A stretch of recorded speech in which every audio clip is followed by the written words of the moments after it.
What I'm about to read from the Spirit of Prophecy moved me very deeply, and I was convicted to share it, just like the thing like with last week's sermon too. It was just overwhelming that it had to be shared.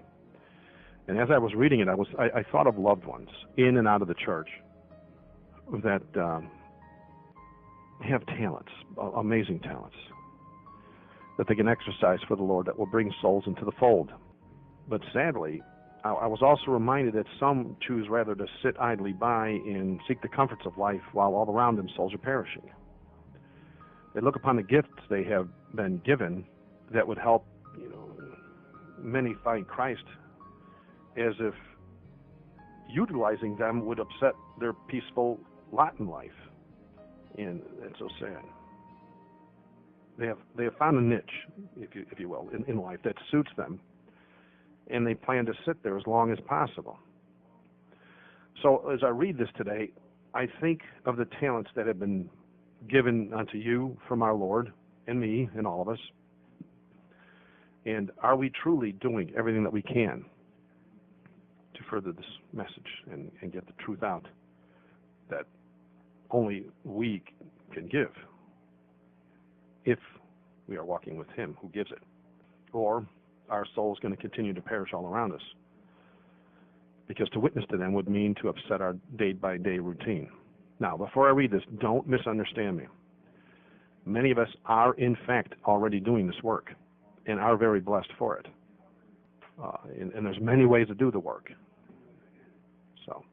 But what I'm about to share is not to be thought of as a way to push those that are already into doing the work into doing even more of the work.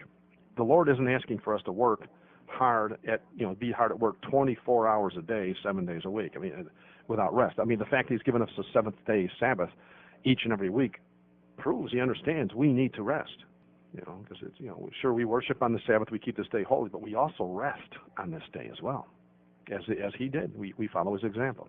However, He is asking those of us that aren't working to lighten the load of those that are taking too much of the burden upon themselves to do some work.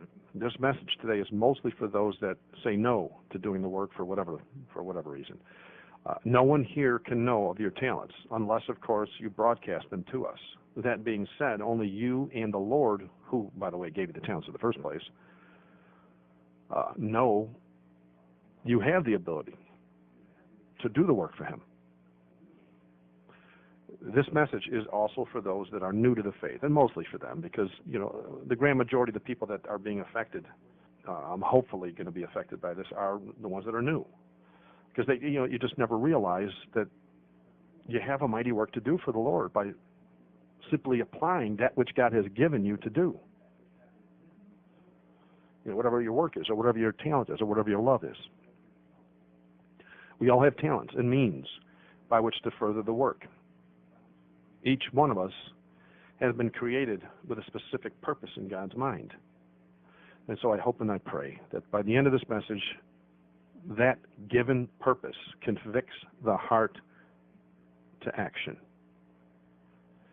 In Testimonies, Volume 4, starting at page 384, it says, on the morning of October 23rd, 1879, about 2 o'clock, so in other words, she was awakened by this, the Spirit of the Lord rested upon me, and I beheld scenes in the coming judgment. Language fails me in which to give an adequate description of the things which passed before me and of the effect they had upon my mind. The great day of the execution of God's judgment seemed to have come.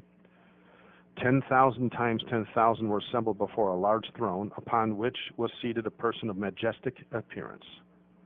Several books were before Him, and upon the covers of each was written in the letters of gold, which seemed like a burning flame of fire, Ledger of Heaven. One of these books, containing the names of those who claimed to believe the truth, was then, hear what she just said, one of these books containing the names of those who claim to believe the truth was then opened immediately. It was opened, and then immediately, she says, I lost sight of the countless millions about the throne. And only those who were professedly children of the light and of the truth engaged my attention. As these persons were named one by one and their good deeds mentioned, Their countenances would light up with a holy joy that was reflected in every direction. But this did not seem to rest upon my mind with the greatest force. Another book was opened, wherein were recorded the sins of those who professed the truth. Under the general heading of selfishness came every other sin.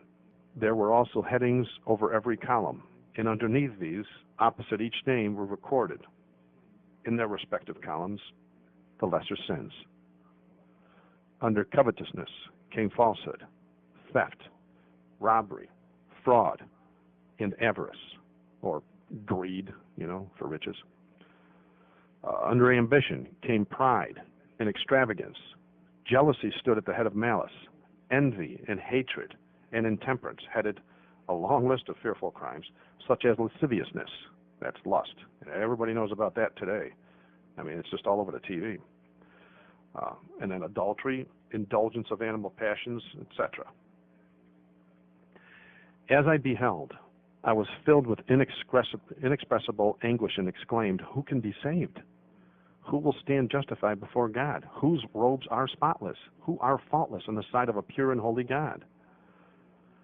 As the Holy One upon the throne slowly turned the leaves of the ledger, and his eyes rested for a moment upon individuals, his glance seemed to burn into their very souls, and at the same moment every word and action of their lives passed before their minds as clearly as though traced before their vision in letters of fire. Trembling seized them, and their faces turned pale. Their first appearance when around the throne was that of careless indifference, but how changed their appearance now! The feeling of security is gone, and in its place is a nameless terror. A dread is upon every soul, lest he shall be found among those who were wanting. Every eye is riveted upon the face of the one upon the throne, and as his solemn, searching eye sweeps over that company, there is a quaking of heart, for they are self-condemned without one word being uttered. In anguish of soul, each declares his own guilt with terrible vividness, sees that by sinning he has thrown away the precious boon of eternal life. One class were registered as cumberers of the ground. As the piercing eye of the judge rested upon these, their sins of neglect were distinctly revealed. With pale, quivering lips, they acknowledged that they had been traitors to their holy trust. They had had warnings and privileges, but they had not heeded nor improved them. They could now see that they had presumed too much upon the mercy of God.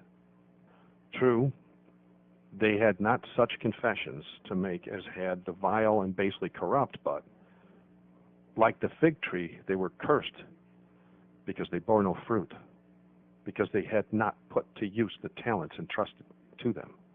In other words, they didn't have the graphic sins of the wicked to confess, but they were just as guilty in that they did not use that which God gave them to further the work. If you have the truth, it is your duty to share it in whatever way you can. It could be by preaching, teaching, singing, sharing with a friend, or artwork, or by the very means God has given. It could be your time to help others, donations to further the work, or passing out tracts.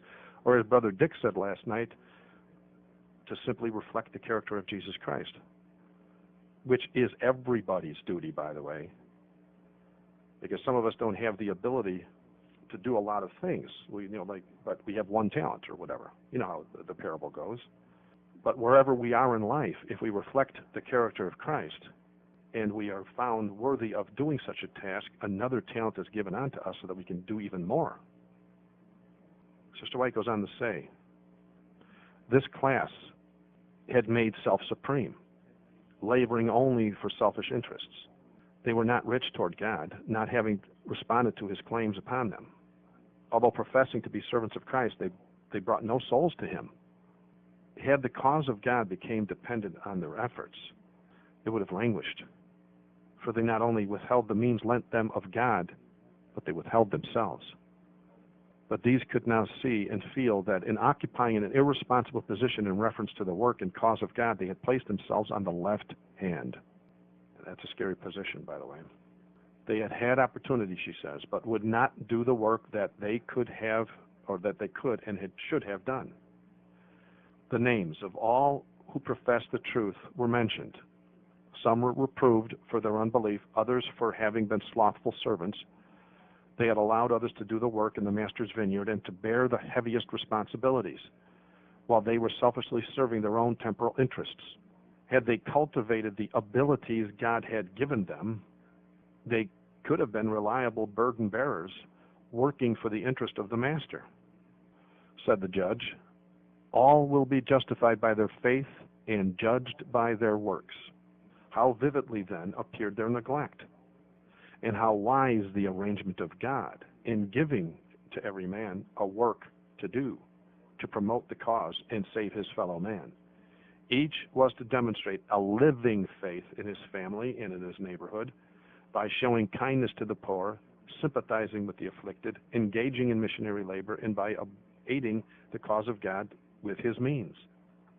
In other words, whatever God has given you to further the work, whether it be to gift of preaching, song, artistry, healing, teaching, or even as Nicodemus, some have been given riches to help fund the work. Sadly, today, most with riches do as the certain ruler did in Luke 18. They walk away when they found out they should use the riches to do God's work. But she goes on to say, but like Moreau's, the curse of God rested upon them for what they had not done. They had loved that work which would bring the greatest profit in this life, and opposite their names in the ledger devoted to good works, there was a mournful blank. The words spoken to these were most solemn. You are weighed in the balances and found wanting. You have neglected spiritual responsibilities because of busy activity in temporal matters, while your very position of trust made it necessary that you should have more than human wisdom and greater than finite judgment. This you needed in order to perform even the mechanical part of your labor. And when you disconnected God and his glory from your business, you turned from his blessing. The question was then asked, why have you not washed your robes of character and made them white in the blood of the Lamb? God sent his Son into the world, not to condemn the world, but that through him it might be saved. My love for you has been more self-denying than a mother's love. It was that I might blot out your dark record of iniquity and put the cup of salvation to your lips, that I suffered the death of the cross, bearing the weight and curse of your guilt, the pangs of death and the horrors of the darkness of the tomb. I endured that I might conquer him who had the power of death, unbar the prison house, and open for you the gates of life. I submitted to shame and agony because I loved you with an infinite love and would bring back my wayward, wandering sheep to the paradise of God, to the tree of life, that life of bliss which I purchased for you at such a cost you have disregarded. Shame, reproach, and monogamy, such as your master bore for you, you have shunned. The privileges he died to bring within your reach have not been appreciated. You would not be a partaker of his sufferings, and you cannot now be partaker with him in glory, of his glory. Then were uttered these solemn words, he that is unjust, let him be unjust still. He that is filthy, let him be filthy still. He that is righteous, let him be righteous still. And he that is holy, let him be holy still. We all know when this is pronounced, by the way, in the very last days, right when the plagues start. This is speaking of our day, if we're alive at that time. She goes on to say that the book was then closed, and the mantle fell from the person on the throne, revealing the terrible glory of the Son of God. The scene then passed away, and I found myself still upon the earth, inexpressibly grateful that the day of God had not yet come, and that precious probationary time is still granted us in which to prepare for eternity. We have a work, and we have little time left to do this work, brothers and sisters. No, I'm not suggesting you quit your jobs and go into missionary work full time. The Lord needs you right where you are in life.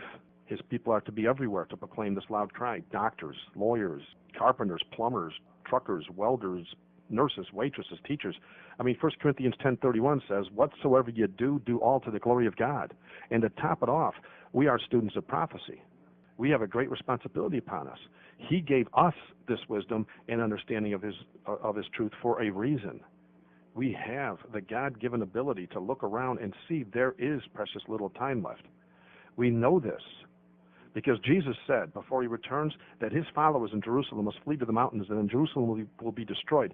That happened 2,000 years ago. It was also prophesied that the followers of Jesus will experience a great persecution or tribulation before his return. That great tribulation ended just over 200 years ago. Prophecy also tells us there is going to be a global earthquake before the sun is darkened and the moon becomes as blood. That happened 255 years ago. Jesus said the sun will be turned to darkness, the moon will be turned into the appearance of blood, the stars shall fall from heaven. That has been documented as happening over 200 years ago. It was also prophesied that trouble between capital and labor will start, and that started 116 years ago. And by the way, the prophecies I just shared have to do with the prophetic events that would occur just before the official end times began. These next prophecies I'd like to share speak of when it's really close to the end. Jesus also said that there's going to be wars and rumors of wars, and just under 100 years ago, the world wars started.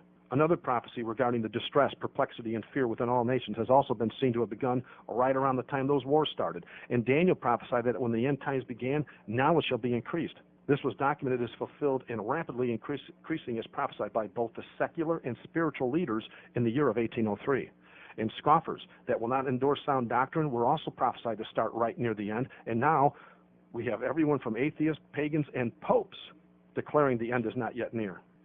When we get real close to the end, there will be a widespread immorality and a decline of spirituality. I mean, look around. That is today's society.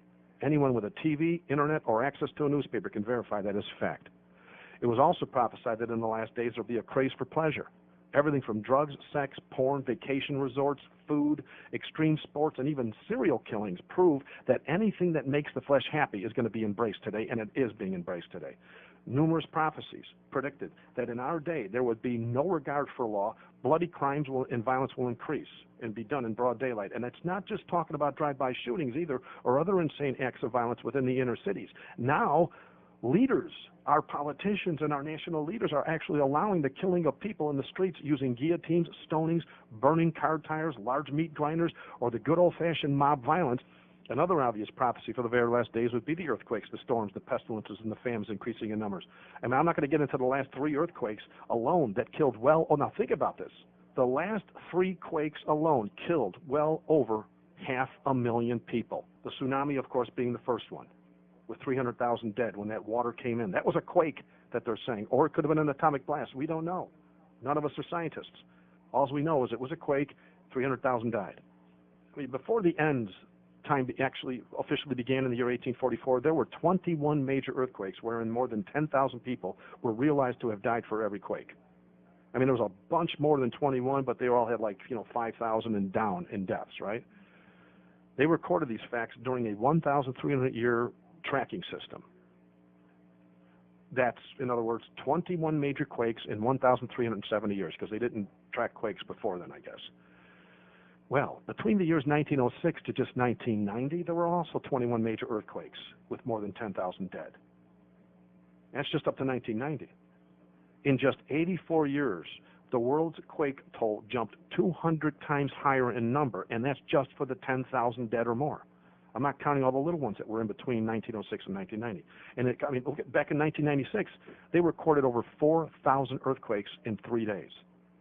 Small ones, yeah, but they were earthquakes nonetheless. Jesus also said homosexuality will be a permanent feature in today's society when the eastern sky splits. As we look at all the countries that allow homosexual marriage and laws being passed to protect the lifestyle wherein even Christians are jailed, trying to help them, this too is fulfilled prophecy for our day. One of the very last prophecies is that the gospel is to be preached worldwide in the very end. This too has happened. CDs, DVDs, tapes, books, satellites, TV, radio, preachers, and yes, the internet itself has seen the gospel preached all around the world now.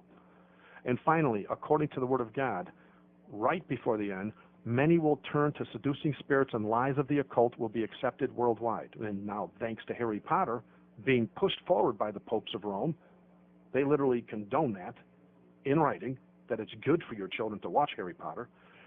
And then we also have the Satanic Church that actually become an official recognized religion in the 1960s, 1966 to be exact. Heavy metal headbanging rock bands like Led Zeppelin, and that's just the mediocre heavy metal from the 1970s. I'm not talking about the thrash or death metal of today with their insane occultic symbolism and all this other stuff. And then teachers indoctrinating children as young as 5 years old with everything from homosexuality to Harry Potter. And then you got your video games loaded down with spells and potions and occult symbolism, and even cartoons in the morning for your kids to watch. I remember He-Man, Masters of the Universe back in the 70s that had all those witchcraft symbols on their belt buckles. The occult lifestyle is now a permanent feature of society. In fact, it is now law that witches are allowed religious services in prisons. They have been accepted as a religion. So that prophecy, too, has been fulfilled. Now, do you see why none of the churches preach prophecy? Satan knows if they understand what time it is, they will prepare their souls to meet the Lord. 1 Thessalonians chapter 5, verses 2 to 3 says, "For yourselves know perfectly that the day of the Lord so cometh as a thief of the night. For when they shall say peace and safety, then sudden destruction cometh upon them, as travail upon a woman with child, and they shall not escape." This passage is rarely preached often in the churches because of where it leads the hearer. First off, we see that Jesus is coming as a thief of the night to many that proclaim peace and safety in the last days. And in 1998, John Paul II released an article that confirms this passage as fulfilled. He stated in the Times, I guess it was I don't know if this was the Times Online or not, I don't think it was the Times Online, but it was the Times on April 24th, 1998. It said in the article, the article was headlined, "Pope Assures Italians the End is Not Yet Nigh." And the article, and I'm just taking a little excerpt out of the article, it says, "To the dismay of Seventh-day Adventists, but to the relief of everyone else, the Pope has declared that the world is not about to end." The only reason they mention that the SDA people here is because they are the ones that were originally known to understand prophecy. That torch has been passed to us, has been made obvious now for decades. Still, the world is in their night season because they don't trust the light of the Lord. Therefore, the Lord will come unexpected to them as a thief. As we read the next verse, we find an amazing promise. It's in verse 4. "But ye, brethren, are not in darkness, that day should overtake you as a thief." That's specifically for us. This is the main reason this passage is never preached today. Imagine if it were.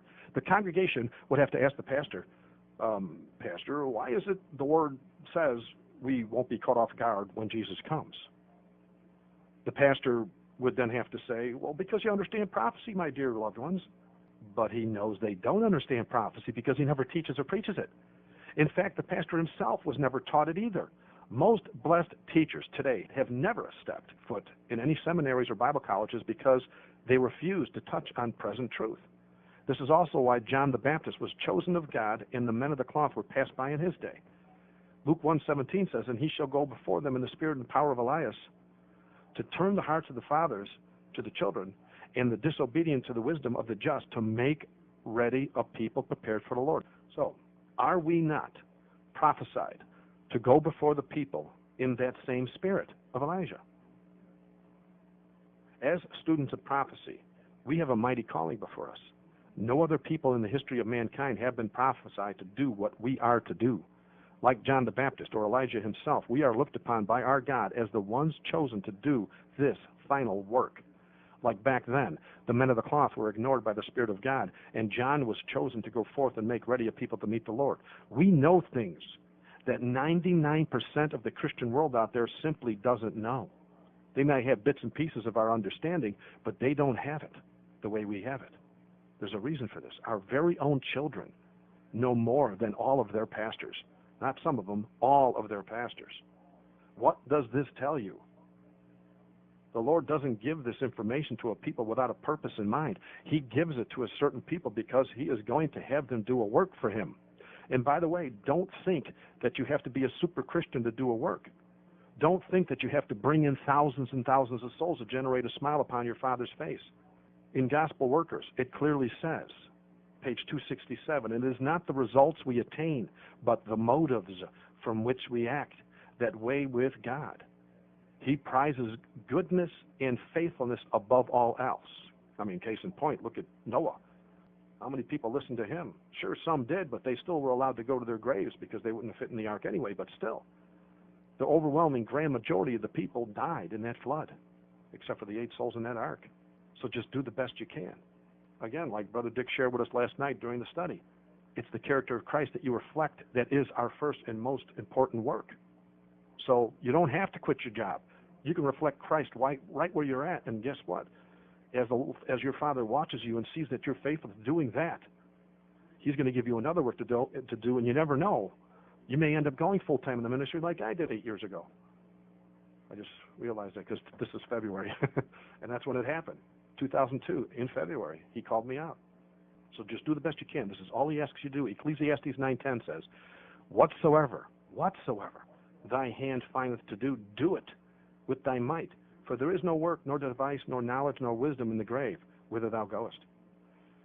Sister White again says in Testimonies, Volume 4, but now it's page 537, paragraph 2, she says, God will not place His benediction upon those who are negligent, selfish, and ease-loving, who will not lift burdens in His cause. In other words, that latter rain that's falling and starting to drizzle now, you're not going to get wet unless you do your part. Moses and the Israelites could not go forward on a dry riverbed until they made the act of faith. And then, of course, the water wouldn't even split until Moses put forth the staff. She goes on to say that the well done, like where Jesus says, well done, thy good and faithful servant. She says the well done will be pronounced upon those only who have done well. In other words, you're not going to catch Jesus fabricating. I mean, that's pretty blunt. We all know that. He'll say well done because it is well done. Period. Every man is to be rewarded according as his work shall be.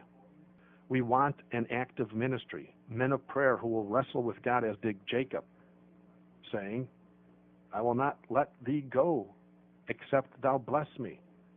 There's another thing, another thought that comes to mind. Remember we were just reading about with Martin Luther, praying 3 hours a day? I mean, he couldn't do the work. He was in hiding, right? And so he's praying 3 hours a day. She goes on, if we obtain the victor's crown, we must stretch every nerve and exercise every power. We can never be saved in inactivity. To be an idler in the Lord's vineyard is to relinquish all title to the reward of the righteous. So I ask, are we not striving to be a people that are known of God and mentioned in His prophecy as being ready when that day comes? Are we not striving to be a people that are known of God and mentioned in His prophecy that are the only ones alive when that day comes that will do a wonderful work for the Lord? And are we not striving to be a people that are known of this God that we worship and mentioned in His prophecies that will broadcast a loud cry around the world? I mean, seriously, do you know anyone else out there in your area that knows what you know? Even the people in the Seventh-day Adventist Church who used to teach and preach the Three Angels message, by the way, are amazed when they hear one of our messages. They literally proclaim they never heard such things before. I know. I get emails like this on a regular basis from Seventh-day Adventists. There is a reason we have this truth to proclaim, and there's a reason they don't. We are in the Church of Christ. They are not. There has been a shaking. And they misunderstand the shaking. They think the shaking is to be shaken out of the Seventh-day Adventist Church. No. The shaking is to be shaken out of the Church of Christ. If you stay in the Church of the Seventh-day Adventists, you are literally being shaken out of the Church of Christ. So you have the devil flip-flop the whole thing to make them think in another way using their eyeballs instead of using their heart. Sister White says in Testimonies, Volume 4, page 453, paragraph 1, she says, every hour's work passes in review before God and is registered. Now, that's not every hour's rest. It's His work. I mean, you have time to rest just like anybody else. But every hour's work, when you should be working, passes in review before God and is registered for faithfulness or unfaithfulness. The record of wasted moments and unimproved opportunities must be met when the judgment shall sit and the books shall be opened, and everyone shall be judged according to the things written in the books. Selfishness, envy, pride, jealousy, idleness, or any other sin which is cherished in the heart will exclude one from the blessedness of heaven. To whom ye yield yourselves servants to obey, His servants ye are. Now, one thing I've noticed as I do the work, When I started early on, yes, I was tempted of Satan not to do the work because of all sorts of assumptions whispered in my ear that declared you're going to lose your friends. Your family's going to hate you. Life will be filled with toil and terror. I mean, it just never ended. But yeah. For most of us, this is on the table. This is our lot in life. But what the enemy of souls doesn't mention is the joy that wells up in your heart when you see the eyes of a soul light up when the truth is made known to them and it clicks. He doesn't mention the peace you have deep inside your heart knowing your Father is pleased with the work you're doing. He never mentions that true, trustworthy friends will be brought to you that will replace the so-called friends and even family members that have left you. I mean, is it not written in Proverbs 18:24 that a friend sticketh closer than a brother? Satan also refuses to mention that new loved ones that have deep respect for you and the Lord you worship will now become a part of your life. Every need will be supplied by a God that owns the cattle on 1,000 hills. Every prayer will be heard. Every day a new adventure in the work. Every opportunity in sharing these wonderful truths will be like it was the very first time you ever share it. And even though it sometimes brings grief, because those that hear it are going to be angered sometimes, his truth will still be fresh with heavenly zeal, and it will light up your heart just like the fire that welled up in Jeremiah's heart. In Jeremiah 20, verses 8 and 9, he says, "For since I spake, I cried out. I cried violence and spoil, because the word of the Lord was made a reproach unto me." When I spoke, it was a problem for me, and a derision daily. Then I said, I will not make any mention of him, nor speak any more in his name. But his word was in my heart, as a burning fire shut up in my bones, and I was weary with forbearing, and I could not stay. In other words, he knew the truth was causing some to generate problems for him. He even said to himself he was never going to speak about it again. But the love of the truth was unquenchable, and he just couldn't stop it from moving across his lips. And I know, and a lot of you know what he's talking about here. We all know about this. You can't shut up when the opportunity presents itself. Another thing the enemy of souls won't tell you is the zeal. A heavenly ambition to further the work of God will literally become yours, and signs and wonders will follow the work as promised in Mark 16. There's a lot of things the devil doesn't tell. This is like when he was tempting Jesus on the mountain and says, bow and I'll give you all these wonderful kingdoms, right? He doesn't tell him about the wars and this, that. He doesn't tell him about the bad things. Now he's only telling him about the good things, right? Well, the other flip of the coin is, like when you go to do the work, he tells you all the bad things are going to happen when you do it. He doesn't tell you all the good things. In Luke 10:17, it says, "And the 70 returned again with joy, saying, Lord, even the devils are subject unto us through your name." Don't you want to see his hand move like that? And I'm talking to the young ones, of course, that are having a little bit of difficulty getting out there and doing it. Most of you already know what's going on, and you're already doing the work. And lift him up, page 274, paragraph 6, it says, "Christ is waiting with longing desire for the manifestation of himself in his church. When the character of Christ shall be perfectly reproduced in his people, then he will come to claim his own." He isn't coming because of us. Again, many of you are doing the work, and I praise God for the work that you're doing. We could not do it without you. And I pray the young ones that are new to the faith understand the reason he has called them to his truth. If you have studied the prophecies like all his remnant does, you have all the proof you need. Christian prophecy is real. It's going to happen. In fact, you know this because as you study his prophecy, you already know that 99% of it has already happened.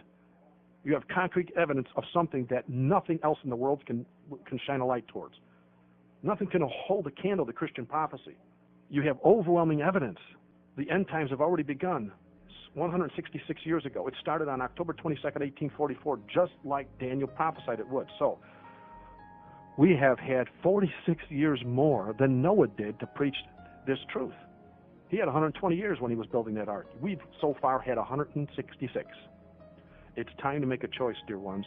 If you do as his Spirit is moving you to do, you're going to be blessed with joy, peace, happiness, a blessed life, a work to do, new friends, loved ones. I mean, to top it off, a smile on the face of your God as he declares to you on that day, "Well done, good and faithful servant. Thou hast been faithful over a few things. I will make thee ruler over many things. Enter thou into the joy of the Lord."